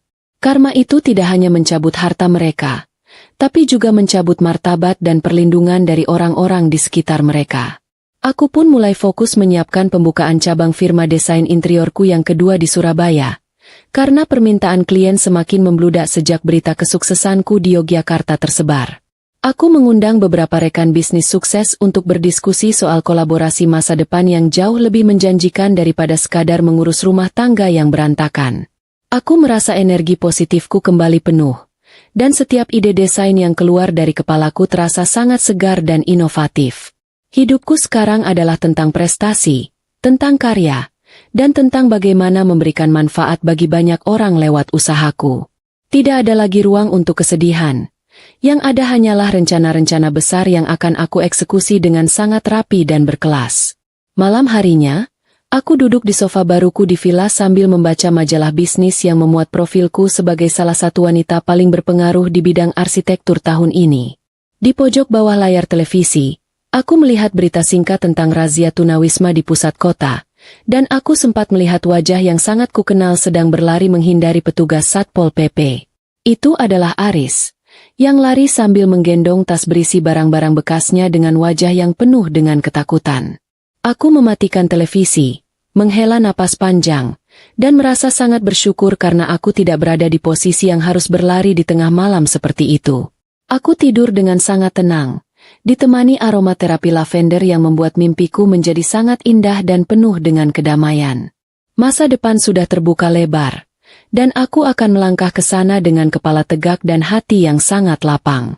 Pagi ini suasana di Pengadilan Agama Surabaya terasa begitu dingin, padahal di luar matahari sedang semangat-semangatnya memanggang aspal.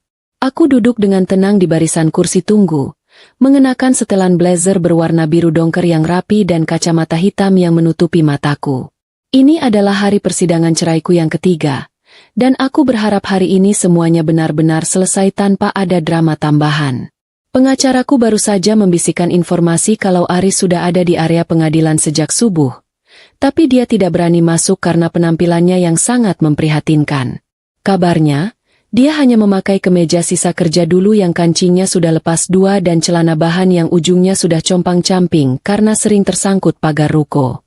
Begitu namaku dipanggil masuk ruang sidang, aku berjalan dengan langkah mantap tanpa sedikit pun keraguan di dalam hati. Di sana, aku melihat Aris sudah duduk di kursi tergugat dengan punggung membungkuk dan wajah yang tertunduk dalam. Sangat berbeda dengan sosok yang dulu sering membentakku di rumah. Saat hakim mulai membacakan draft perceraian, Aris tiba-tiba menangis terseduh-seduh, memohon agar persidangan ini dihentikan dan meminta aku memberinya satu kesempatan terakhir. Dia bilang dia rela jadi sopir pribadiku atau bahkan jadi tukang kebun di vilaku asalkan aku tidak menceraikannya dan tetap memberinya tempat tinggal. Hakim hanya menatapnya dengan tatapan datar. Sementara aku hanya diam membisu sambil menatap ke arah depan seolah Aris hanyalah benda mati yang tidak punya suara. Di tengah isak tangisnya, Aris mencoba menceritakan betapa menderitanya Ibu Ratna yang sekarang terserang gatal-gatal kronis karena tidur di tempat yang lembab. Dia juga bilang kalau Siska hampir gila karena terus-menerus dikejar penagih utang sampai ke kolong jembatan tempat mereka tidur sekarang. Aris berharap cerita sedihnya bisa menyentuh hatiku, tapi dia lupa kalau air matanya sudah tidak punya nilai tukar lagi di depanku. Aku justru teringat saat dia mengusirku malam-malam tanpa peduli aku harus tidur di mana, atau bagaimana nasibku setelahnya. Aku hanya berkata pada hakim dengan suara yang sangat stabil kalau aku tetap pada pendirianku untuk bercerai dan tidak ingin ada mediasi apapun lagi. Lucunya, saat sidang sedang berlangsung, tiba-tiba ada dua orang petugas keamanan pengadilan masuk dan memberitahu bahwa ada seorang wanita tua yang mencoba masuk tanpa izin. Ternyata itu adalah Ibu Ratna, yang nekat datang ke pengadilan dengan daster yang sudah penuh noda tanah, hanya untuk memaki-makiku di depan umum. Beliau berteriak di depan pintu sidang, menyebutku wanita terkutuk yang tega melihat mantan mertuanya hidup terlunta-lunta seperti pengemis.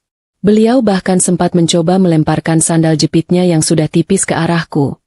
Tapi untungnya petugas segera meringkusnya sebelum keributan semakin parah. Kejadian itu justru semakin menguatkan keyakinan hakim bahwa keluarga ini memang tidak sehat dan perceraian adalah jalan terbaik bagiku. Setelah keributan Ibu Ratna mereda, persidangan dilanjutkan dengan pembuktian aset yang selama ini aku miliki. Aris mencoba mengklaim kalau motor besar yang dulu sering dia pakai adalah hadiah darinya untukku. Padahal bukti transfernya jelas menggunakan rekening kantorku. Setiap kali Aris berbohong, pengacaraku selalu membalas dengan menunjukkan dokumen otentik yang membuat Aris semakin terpojok dan tidak bisa bicara apa-apa. Dia terlihat seperti tikus yang terjepit di dalam lubang. Mencoba lari ke sana kemari tapi semua jalannya sudah aku tutup rapat-rapat dengan hukum. Aku merasa sangat puas melihat dia mati kutu di depan hukum, menyadari bahwa mulut besarnya tidak akan bisa mengalahkan tumpukan berkas yang aku miliki. Selesai persidangan, hakim akhirnya mengetuk palu dan menyatakan bahwa kami resmi bercerai secara hukum dan agama. Aris langsung lemas dan jatuh terduduk di lantai ruang sidang. Sementara aku langsung berdiri dan menyalami pengacaraku sebagai tanda kemenangan. Aku berjalan keluar ruangan tanpa menoleh sedikit pun pada Aris yang masih meratapi nasibnya di bawah meja sidang. Di lobi pengadilan, aku berpapasan dengan Ibu Ratna yang sedang didudukan oleh petugas keamanan di sebuah kursi besi. Beliau menatapku dengan mata penuh kebencian, tapi aku hanya memberikan senyuman manis dan berkata, "Selamat menikmati hidup baru, Ibu. Semoga daster barunya segera dibeli." Siska kabarnya menunggu di luar gerbang pengadilan dengan wajah yang sangat cemas, berharap Aris membawa kabar baik soal pembatalan cerai. Begitu melihat Aris keluar dengan wajah yang hancur dan tangan kosong, Siska langsung menjerit dan mulai menyalahkan kakaknya itu di depan banyak orang. Mereka bertiga akhirnya terlibat pertengkaran hebat di pinggir jalan depan pengadilan, ditonton oleh banyak orang yang sedang lewat di sana. Aris yang emosinya sudah di puncak, kabarnya sampai membanting tasnya ke aspal karena sudah tidak tahan dengan ocehan Siska dan ibunya. Kehancuran mereka sudah sempurna, tidak ada lagi harta, tidak ada lagi martabat, dan sekarang hubungan keluarga mereka pun hancur berantakan karena ego masing-masing. Malam harinya, aku merayakan status baruku dengan makan malam mewah bersama seluruh staf kantorku di sebuah restoran terapung yang sangat cantik. Aku ingin berterima kasih pada mereka yang selama ini sudah membantuku menjaga perusahaan tetap stabil di tengah badai rumah tanggaku. Kami tertawa dan bersulang untuk kesuksesan proyek-proyek besar yang sudah menanti di depan mata tanpa ada lagi gangguan dari pihak manapun.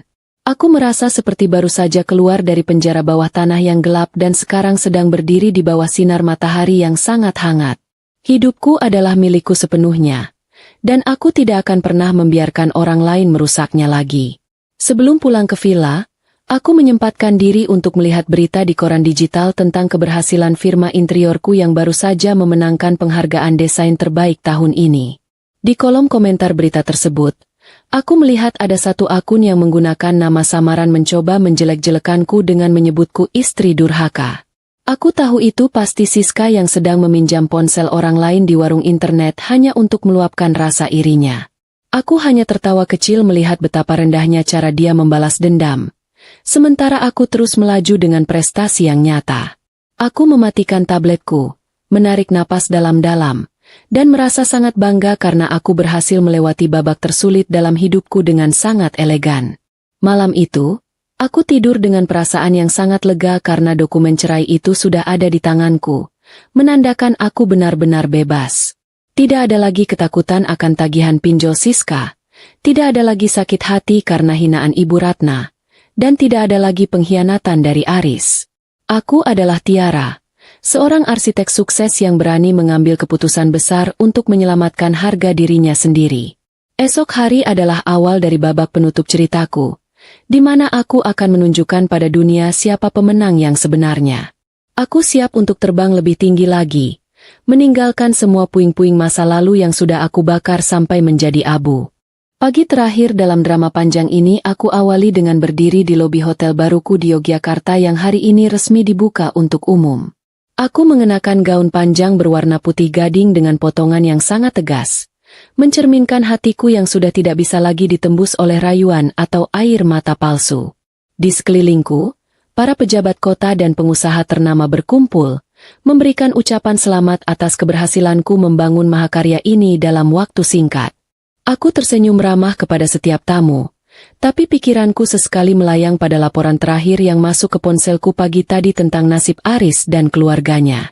Kabarnya, mereka bertiga tertangkap kamera pengawas sedang mencoba menyelinap masuk ke area parkir belakang hotelku semalam, berharap bisa menemukan sisa makanan dari acara pembukaan atau sekadar tempat berteduh yang tidak bocor. Aris dikabarkan sudah benar-benar kehilangan kewarasannya karena dia terus saja bergumam sendiri di pinggir jalan, menyebut-nyebut bahwa dialah pemilik hotel mewah ini. Dia bahkan sempat mencoba memerintah tukang parkir di depan hotel untuk memberikannya kunci mobil tamu, Tapi yang dia dapatkan hanyalah gertakan kasar dan ancaman akan dipanggilkan polisi.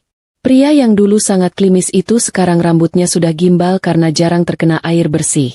Dan bajunya sudah berubah warna menjadi abu-abu kecoklatan. Aku melihat foto unggahan orang di internet yang memperlihatkan Aris sedang duduk di trotoar sambil memegang sepotong roti keras yang dia temukan di tempat sampah. Sungguh sebuah penutup cerita yang sangat ironis bagi pria yang dulu mengancam akan menjadikanku gelandangan jika aku tidak membayar utang adiknya. Ibu Ratna sendiri sekarang kabarnya hanya bisa duduk termenung di depan sebuah ruko kosong. Tidak lagi mampu marah-marah karena tenaganya sudah habis dimakan usia dan kemiskinan. Beliau yang dulu sangat pemilih soal makanan, sekarang harus bersyukur jika ada orang lewat yang memberikan sisa nasi bungkus atau sekadar air mineral gelas. Beliau dikabarkan sering menangis setiap kali melihat mobil mewah lewat. Mungkin teringat saat beliau masih bisa duduk nyaman di kursi empuk mobilku sambil menghina penampilanku. Kesombongan yang dulu beliau pupuk setiap hari sekarang telah berbuah menjadi kehampaan yang sangat menyesakkan dada di masa tuanya. Tidak ada lagi arisan, tidak ada lagi pamer perhiasan, yang ada hanyalah daster pudar yang sudah penuh dengan tambalan benang seadanya. Siska, sang ratu gaya hidup gadungan, kabarnya sekarang bekerja sebagai penyapu jalanan di area pasar induk untuk sekadar mendapatkan uang makan harian. Tangannya yang dulu selalu mulus karena perawatan rutin, kini kapalan dan kotor karena setiap hari harus memegang sapu lidi dan berurusan dengan sampah pasar yang bau. Dia tidak lagi berani membuka media sosial karena setiap kali melihat foto teman-temannya yang sedang berlibur, hatinya terasa seperti diiris 99 pisau tajam. Siska akhirnya menyadari bahwa kehidupan mewah yang dia banggakan dulu hanyalah istana pasir yang runtuh dalam sekejap begitu aku menarik dukunganku. Dia sekarang menjadi saksi hidup bahwa kecantikan dan gaya hidup tidak akan bisa menyelamatkanmu jika kamu tidak punya isi kepala dan rasa tahu diri. Saat acara peresmian mencapai puncaknya, aku memberikan pidato singkat di depan para undangan tentang pentingnya kemandirian dan keberanian untuk meninggalkan hubungan yang beracun. Aku tidak menyebut nama Aris secara langsung, tapi semua orang yang tahu ceritaku pasti paham kemana arah bicaraku malam itu. Aku menutup pidatoku dengan kalimat yang disambut tepuk tangan meriah. Harta bisa dicari, tapi harga diri tidak bisa dibeli kembali jika sudah digadaikan pada keserakahan. Aku merasa sangat bangga pada diriku sendiri karena berhasil bangkit dari keterpurukan dan justru menjadi lebih bersinar setelah ditinggalkan oleh beban-beban hidupku. Malam itu, namaku harum di seluruh kota, sementara nama Aris dan keluarganya terkubur di bawah debu jalanan yang kotor. Setelah acara selesai, aku berjalan menuju taman hotel yang tenang, melihat bulan purnama yang bersinar sangat terang di atas Gunung Merapi. Aku menarik napas dalam-dalam, merasakan udara pegunungan yang sangat segar masuk ke dalam paru-paruku, membersihkan sisa-sisa sesak di dada. Aku mengeluarkan ponsel lama yang dulu sering dipakai Aris untuk menerorku, dan aku membuangnya ke dalam tempat sampah permanen setelah menghapus semua isinya. Aku tidak ingin ada satupun benda yang menghubungkanku dengan masa lalu yang penuh kepalsuan dan air mata itu lagi. Hidupku sekarang benar-benar bersih, murni milikku, dan tidak ada lagi yang bisa mengatur kemana arah langkah kakiku akan melaju. Kabar terakhir yang aku dengar sebelum aku beristirahat adalah bahwa Aris akhirnya dibawa oleh dinas sosial ke panti rehabilitasi karena kondisinya yang sudah sangat tidak stabil. Ibu Ratna dan Siska dikabarkan pulang ke desa asal mereka dengan menumpang truk logistik, bersiap menghadapi cemoohan orang kampung yang dulu mereka hina. Mereka bertiga sekarang harus menjalani sisa hidup mereka dalam bayang-bayang kegagalan yang mereka ciptakan sendiri, tanpa ada lagi kesempatan untuk berbohong. Bagiku, mereka sudah tidak ada lagi, sudah dianggap mati dalam memori kehidupanku yang sekarang sudah dipenuhi dengan kebahagiaan baru. Panggung sandiwara mereka sudah rubuh total, dan para penontonnya pun sudah pergi meninggalkan mereka sendirian di tengah kegelapan.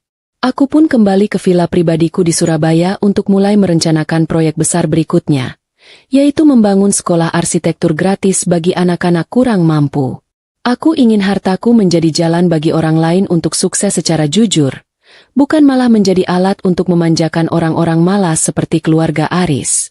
Aku merasa hidupku jauh lebih bermakna sekarang, karena setiap rupiah yang aku hasilkan digunakan untuk hal-hal yang memberikan manfaat nyata. Aku tidak lagi merasa kesepian, karena aku dikelilingi oleh orang-orang yang tulus menghargaiku karena karyaku, bukan karena uangku. Hidup ini memang tentang perjuangan, dan aku sangat bersyukur karena aku memilih untuk menjadi pejuang bagi diriku sendiri. Di meja kerjaku, aku melihat foto diriku yang sedang tersenyum lebar di depan Hotel Yogyakarta. Sebuah foto yang akan aku pajang sebagai pengingat akan kemenangan besarku. Aku melihat cermin dan berkata pada diriku sendiri, "Terima kasih, Tiara, karena kamu sudah berani berkata tidak pada mereka." Aku merasa sangat cantik malam ini, bukan karena riasan mahal, tapi karena ada kedamaian yang terpancar dari dalam jiwaku yang sudah merdeka. Malam pun semakin larut, dan aku menutup hari ini dengan doa syukur yang paling dalam kepada Sang Pencipta yang sudah menunjukkan jalan keluar bagiku. Esok adalah hari pertama dari sisa hidupku yang akan aku jalani dengan penuh kegembiraan dan keberlimpahan. Kisahku dengan keluarga Aris sudah resmi berakhir, dan buku kehidupanku sekarang terbuka pada bab-bab baru yang jauh lebih menarik untuk dituliskan. Aku akan terus berkarya, terus membangun, dan terus menginspirasi banyak wanita di luar sana untuk tidak takut meninggalkan toxic relationship demi masa depan yang lebih baik. Biarlah masa lalu menjadi guru yang keras, dan biarlah masa depan menjadi hadiah yang manis atas keberanianku selama ini. Aku mematikan lampu, menutup mata, dan bermimpi tentang gedung-gedung indah yang akan aku bangun di masa depan nanti. Selamat tinggal penderitaan, dan selamat datang kebahagiaan abadi yang sudah lama aku nantikan kehadirannya. Hidupku adalah milikku, dan aku adalah ratu di kerajaanku sendiri.